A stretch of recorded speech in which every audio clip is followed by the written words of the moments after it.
दोस्तों, अगर आप ये मेरी वीडियो गोरखपुर से, महाराजगंज से या खलीलाबाद से या कानपुर से कहीं से भी देख रहे हैं तो आपसे एक प्रश्न है। क्या आपको पता है कि गोरखपुर में पुर, महाराजगंज में गंज, कानपुर में पुर, गाजियाबाद में बाद, ये कहां से आया है, ये क्यों लगाया जाता है? अगर नहीं पता है तो शायद आपको अपने शहर का इतिहास ही नहीं पता है। आप किसी भी ऐसे शहर से रह रहे हो जहां पे पुर, गंज और बाद लगाया जा रहा हो तो उसके पीछे एक साइंटिफिक रीजन है, एक सवाल है और एक छुपा हुआ जवाब है। यह जानना आपके लिए उतना ही जरूरी है जितना आपके घर का पता और शहर का नाम। इस वीडियो में मैं वो सारे राज बताऊंगा, इतिहास बताऊंगा जो पुर, बाद और गंज को लेकर बनाए गए हैं और वो हजारों साल पुराने हैं। इस वीडियो में बने रहिए। अगर आप इस शहर से हैं तो आपको देखना यह वीडियो बिल्कुल जरूरी है, और अगर नहीं है तो अपने उस दोस्त से जरूर पूछिएगा कि तुम गोरखपुर में या कानपुर में या गाजियाबाद में या अमीनाबाद में रहते हो,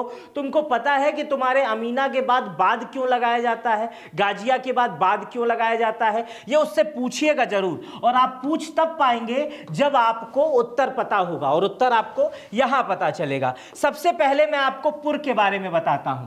पुर शब्द की उत्पत्ति कहां से हुई? जैसे कानपुर के आगे पुर लगा हुआ है, जयपुर के आगे पुर लगा हुआ है, रामपुर के आगे पुर लगा हुआ है, इसी तरह बहुत सारे पुर हैं। और ये पुर लगाए क्यों जाते हैं? सबसे पहले मैं बता दूं, पुर शब्द की उत्पत्ति जो है वो ऋग्वेद से हुई, संस्कृत शब्द से हुई। संस्कृत शब्द के पुरह या पुरम से पुर की उत्पत्ति हुई। पुर का मतलब होता है किसी गढ़, किसी सुरक्षित शहर या किसी सेना या राजा का मुख्यालय। अब इसमें पहले परंपरा रही है कि पुर उस स्थान पर लगाया जाता था। 1500 ईसा पूर्व से 200 ईसा पूर्व तक भारत के वैदिक काल के समय, और उसके बाद जितने राजा आए वो जिस स्थान पर को बसाते थे, जिस स्थान को डेवलप करते थे, जैसे इस समय डेवलप करता है जीडीए, एलडीए, एनसीआर, उसी तरह पहले राजा किसी नए शहर को बसाते थे, डेवलप करते थे। तो राजा अपने नाम के साथ उस जगह पर पुर लगा देते थे, जिससे जीवन पर्यंत आगे आने वाले भविष्य में उस राजा के साथ उस शहर का नाम लिया जाएगा। और एक और कारण पुर लगाने का होता था, शासक के अलावा किसी देवी देवता या भौगोलिक विशेषता के नाम पर बसाए गए शहर भी पुर होते थे। जैसे आपको मैं कुछ उदाहरण देता हूं। पहला उदाहरण मैं आपको जयपुर से देता हूं, गोरखपुर का भी उदाहरण दूंगा, गोरखपुर से मैं खुद हूं, गोरखपुर का पूरा इतिहास बताऊंगा, 1 मिनट लगेगा। पहले जयपुर से समझिए। जयपुर महाराजा जयसिंह द्वारा बसाया गया शहर है। राजस्थान की राजधानी भी जयपुर है, लेकिन यह जयपुर जो है वो राजा जयसिंह ने बसाया, इसलिए इनके नाम का जय और पुर को यानी पुरम यानी स्थान, पुर इसलिए उसके आगे लगाया गया। मतलब राजा जय सिंह के बसाए गए स्थान को जयपुर कहा जाता है, क्योंकि पुर का मतलब स्थान होता है। इसी तरह सिंधपुर जो जगह है वो सिंधपुर में सिंधपुर इसलिए लगाया गया है क्योंकि सिंधपुर सिंधु नदी के पास बसा हुआ है।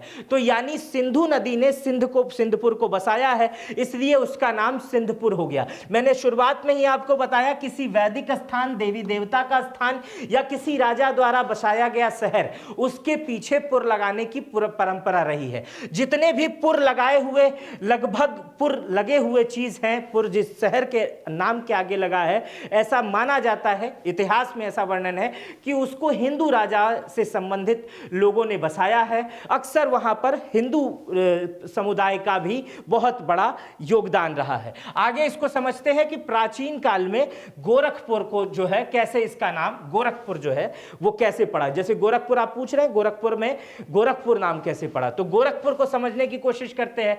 गोरखपुर जो है पहले कोसल साम्राज्य का हिस्सा था, बाद में शाक्य गणराज्य के क्षेत्र में आया, इसके बाद मौर्य साम्राज्य में सम्मिलित हो गया गोरखपुर।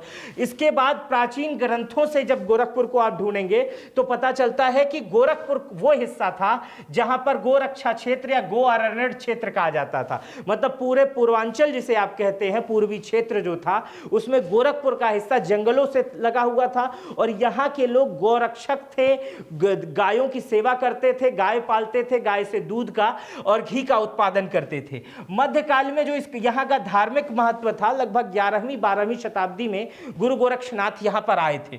उसके बाद से उनके शिष्यों के द्वारा यहाँ पर सामाजिक केंद्र, आध्यात्मिक केंद्र की स्थापना करते गई। तो गोरक्षनाथ की वजह से भी ये क्षेत्र जाना जाने लगा। इसी वजह से इस स्थान का नाम गोरख स्थान पहले पड़ा, फिर गोरखनगर पड़ा। फिर जब पुर लगाने वाली परंपरा आई, पुर लगाना, पुर शहर जो स्थान धार्मिक हो या जो राजा द्वारा बसाए जाते हो, उस स्थान पर पुर लगाने की जब परंपरा विकसित हुई तो गोरखपुर इसके नाम से, गोरखपुर नाम से ये विख्यात हुआ, गोरखपुर नाम से जाने लगा। 1801 में जब अंग्रेज आए, ब्रिटिश का हुकूमत आया, तो इसे जिला घोषित कर दिया गया। उसी समय इसका आधिकारिक नाम कागजों में जो है वो गोरखपुर दर्ज कर लिया गया। अब हम समझेंगे कि गंज किसे कहते हैं। पुर आप समझ गए, गोरखपुर मैंने स्पेशल बताया है क्योंकि मैं गोरखपुर का हूं, और पुर किसके किसके पीछे लगाया जाता था वो आपने समझ लिया। अब आप समझेंगे गंज। अब गंज में जैसे हजरतगंज, महाराजगंज और इस तरह के बहुत सारे गंज हैं जिनके नाम के आगे गंज लगा रहता है। महाराजगंज हर अक्सर जिलों में होता है, महाराजगंज एक जिला भी है। महाराजगंज जिले के बारे में भी मैं बता दूंगा कि वो कैसे बना और उसकी उत्पत्ति कैसे हुई। चलिए पहले गंज शब्द को समझते हैं। गंज शब्द का जो ओरिजिन है गंज, वो फारसी शब्द से आया, फारसी शब्द से गंज आया हुआ है। गंज का अर्थ होता है खजाना, धन संग्रह, स्टोरेज या अमानत, इसी को कहते हैं गंज। और ये गंज जो है पहले खजाने या भंडारण के लिए इस्तेमाल किया जाता है। जैसे पुराने दस्तावेज में खजानाए गंज लिखा मिलता है और इसका मतलब होता था राज्य का खजाना, खजानाए गंज को कहते हैं। मतलब गंज पहले खजाने का मतलब होता है, लेकिन जब भारत में मुगल आए, नवाबी शासन में इसका अर्थ बदल दिया। इस काल में गंज का मतलब बाजार वाले स्थान और व्यापार वाले स्थान केंद्र में बदल दिया गया।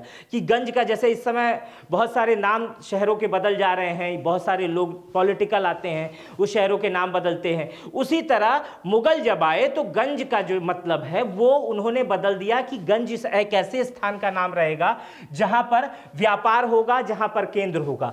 तो जो व्यापारिक केंद्र बसाएगा, जो व्यापार का केंद्र का नाम रखा जाएगा, उसके आगे गंज लगा दिया जाएगा ताकि दूर दुनिया से, दूर देश से या दूर शहरों से जो लोग आए वो समझ जाएं कि जिस शब्द के आगे गंज लगा हुआ है व्यापार वहीं पर हो रहा है और व्यापारिक स्थान वही है।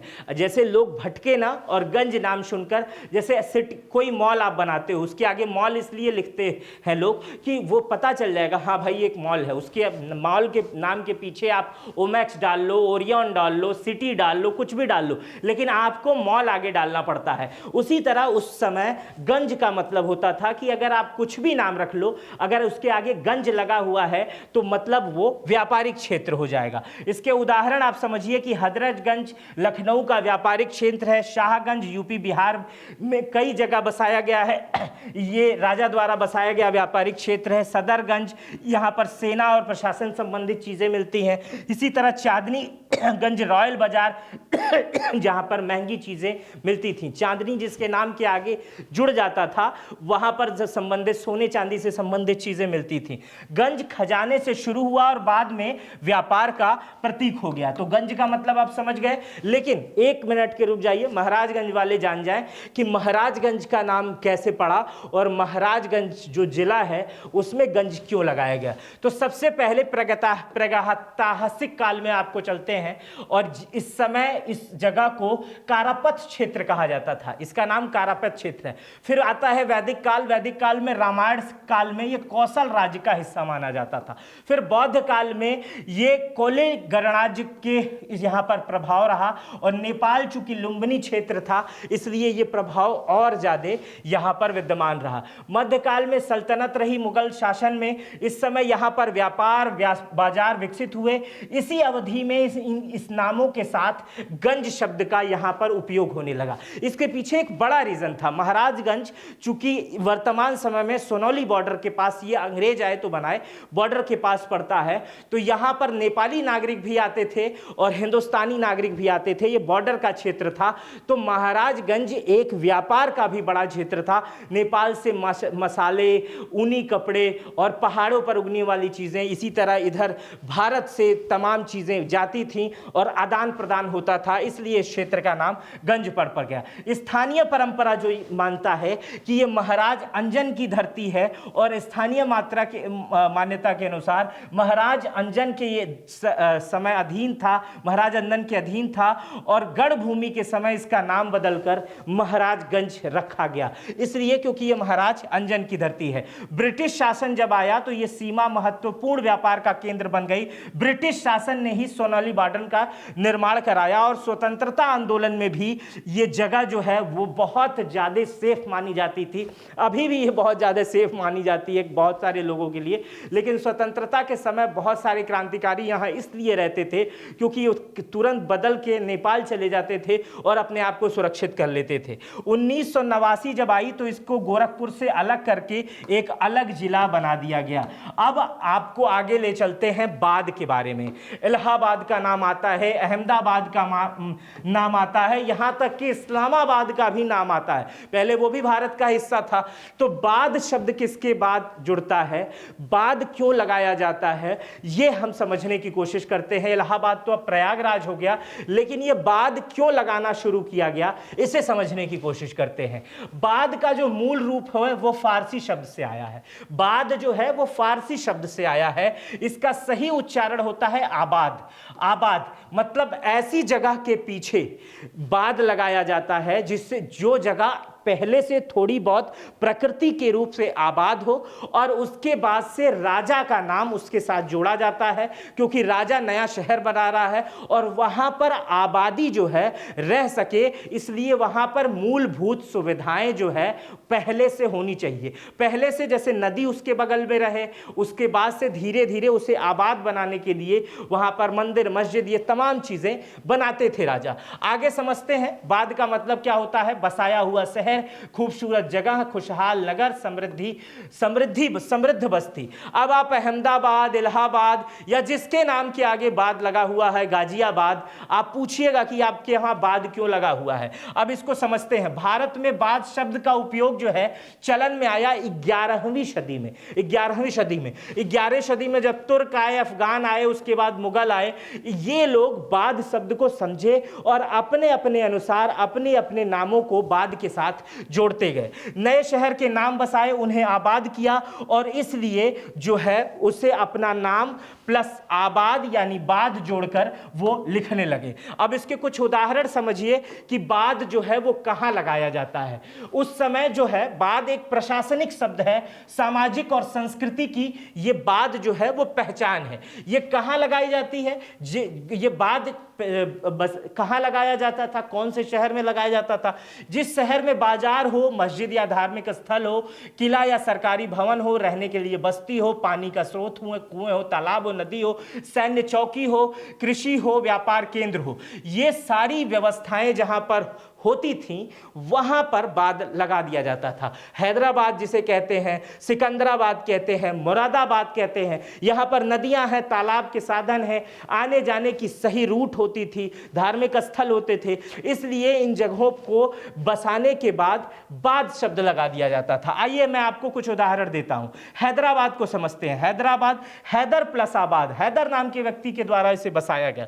इसी तरह अहमदाबाद, अहमद प्लस आबाद, अदाब अहमद शाह ने इसे बसाया। इसी तरह फिरोजाबाद, फिरोज प्लस आबाद, फिरोज शाह द्वारा बसाया गया ये शहर था। सिकंदराबाद ने सिकंदर प्लस आबाद, सिकंदर ने इसे बसाया। इसी तरह मुरादाबाद में मुराद प्लस आबाद, ये मुराद नामक व्यक्ति ने, मुराद नामक शासक ने इसे बसाया था। अब आप चीज़ों को समझ गए होंगे कि आखिर शहरों के नाम के आगे बाद, गंज, पुर क्यों लगाया जाता है। इसीलिए मैं शुरुआत में कहा कि आप अगर ये चीज़ें जानेंगे तो आपको आपके शहर का इतिहास तो पता चलेगा, साथ ही आप लोगों से भी, अपने उन दोस्तों से भी पूछ सकेंगे कि तुम्हारे शहर के नाम के आगे पुर लगा है, बाद लगा है या गंज लगा है, इसका मतलब बताओ, और वो उस समय आप जो है वो बुद्धिमान कहे जाएंगे।